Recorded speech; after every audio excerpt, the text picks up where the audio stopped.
Hi, I'm Rebecca at She Tries That, where I try products and creative outlets, film myself doing them, and then put them on YouTube as an amateur video.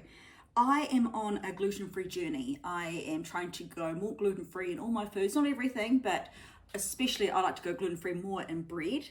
I do buy loaves of bread from the supermarket, and I think that I could possibly make bread, gluten-free bread, myself. I have made standard bread before with a very simple recipe, turned out okay, and now I want to try gluten-free bread. Though a lot of the recipes I have seen, there's a lot of little extras you have to buy, and I just don't feel like I'm there mentally yet to try those out. So I'm going to make life simple and use a bread mix, a gluten-free bread mix that I got from Healtheries. And then there's only a few extra ingredients I have to add because everything is already in this bread mix. So let's give it a try and see how I go. All we need to go with this bread mix is yeast. Look, I don't actually have gluten-free yeast. This is the yeast I have for my normal bread making, but I still just want to keep using it because I have it and I don't want to waste it. So I'm just going to stick with this. The recipe also asks for vegetable oil, but I don't actually have any. And a very good substitute is extra virgin olive oil. So I've got plenty of that. And lukewarm water, which I'll get at the time of pouring. Put 3 tablespoons of this active dry gluten-free yeast, though yeah, it's not gluten-free. So have I got the right spoon? Oh yeah, tablespoon. So 3 of these. TSP, is that teaspoon? That's teaspoon. Oh my gosh, we're off to a great start. That probably makes more sense to me. I was thinking, gee, that's a lot. Okay, so I'm going to go 3 leveled spoons. Levelish. I can't really level that well.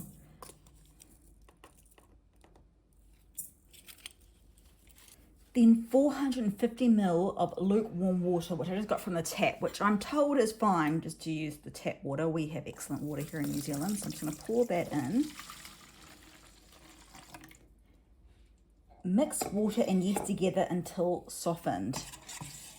See, I need a little bit more than that. I don't know if that's not enough instruction for me. I want it easy, but then they make it hard. I've been mixing away and I don't know what is meant to be softened. I guess the yeast, maybe it was meant to be gluten-free yeast. There's still all the little bitties in it, so I don't know what else I can really do.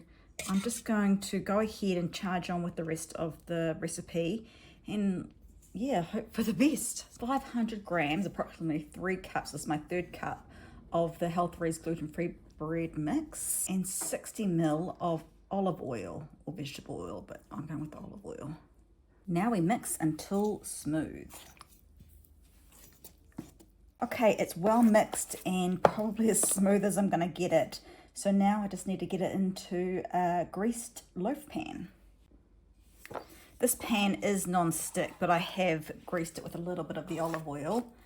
I don't know if that's the best way I could have done it, but now I just need to get this in. I am left-handed, it's probably why my hand's in the way all the time, sorry.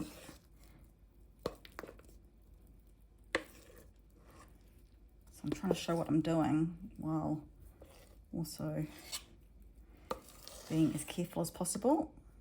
This probably looks very awkward the way I'm doing it. Okay, it made it all in, and I actually really like the texture of it, but it does feel weird not putting any salt in the bread mix, but it's already in. I guess because it's already in the actual ingredients of the gluten-free bread mix, I don't need to add any more, it should be fine. So now on to the next step to get this to rise. And I actually love the instruction that they have, which I've never seen before, not that I would know because I'm not a really big baker or anything like that. So it probably is common, but to put it inside a plastic bag. And luckily I even had this. So they just want you to be able to seal it up. If you didn't have this, I guess you could just use cling film and put it over it. I'm actually not sure, to be honest. I would probably just Google it and just check to see what else I could do. And what does it say? So it's in its bag. Allow mixture to rise in a warm place for about 40 minutes. The dough is ready to bake when touching the surface and leaves an indentation. So I'm going to put this somewhere warm and leave it for 40 minutes. Okay, it's had its 40 minutes. I put it in the sun when it said to put it somewhere warm. It's the only thing I could think of to put it in the sun. So I'm just going to open it up and just sort of see how it looks. And it says if you press it and you get, I can't do much about that, but I think it might be ready to go. I mean, it is still a bit puffy, unless I give it a little bit longer. So this is the bit I don't always know about bread, is when it's sort of had enough. I'm just going to take it out. Oh, I don't want to get all smushed with this bag. Oh dear. Oh, Rebecca. Okay, I've taken the poor loaf of bread out of the bag and damaged it in the process, but I think it is ready to go. It is risen. I don't think there's much more I can do about it. So I've had my oven preheating on 180 degrees Celsius on fan bake. So I'm going to put it in for its baking time, which is 50 to 60 minutes. Also, the instructions indicate that I need to put another, well, I've got a dish, another oven-proof dish, and it's got 2 cups of water in it. I'm going to put that at the bottom of the oven, and that helps with drying out. So let's get this in the oven and see if I can bake gluten-free bread. After 50 minutes, it's out of the oven. It's looking pretty good. It's got a bit of a sunkenness to it. I don't know why that is. Hopefully it doesn't mean anything too bad. The crust is pretty hard and knocky, which is cool. That sounds like it should be positive. I don't have a cooling rack for it to sit in. I know I need to get one if I'm going to start doing a lot more baking. So I'm just going to get it out of the tin and I'm going to put it onto this chopping board and let it cool, and we'll check it out from there. Okay, I cannot wait any longer. I have to look inside. It's not cooled, it's still warm, but I just have to know if I have succeeded. So let's open up and have a look. Oh my goodness, that looks so nice. It looks so white and fluffy and like bread. It doesn't look doughy, it doesn't look undercooked. It is still very warm on the inside. Oh my gosh, I am so proud of myself.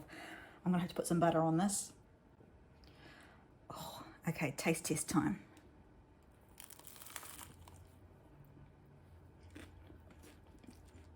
That is so nice. Wow.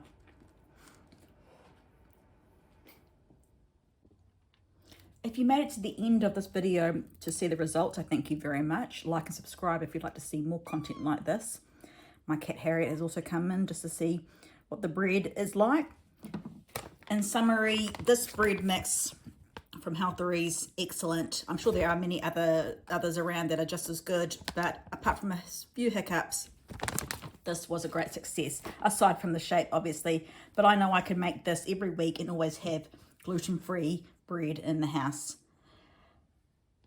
I will one day try to make bread properly, gluten-free bread, with all the ingredients from scratch. But in the meantime, this is great. Thanks for watching.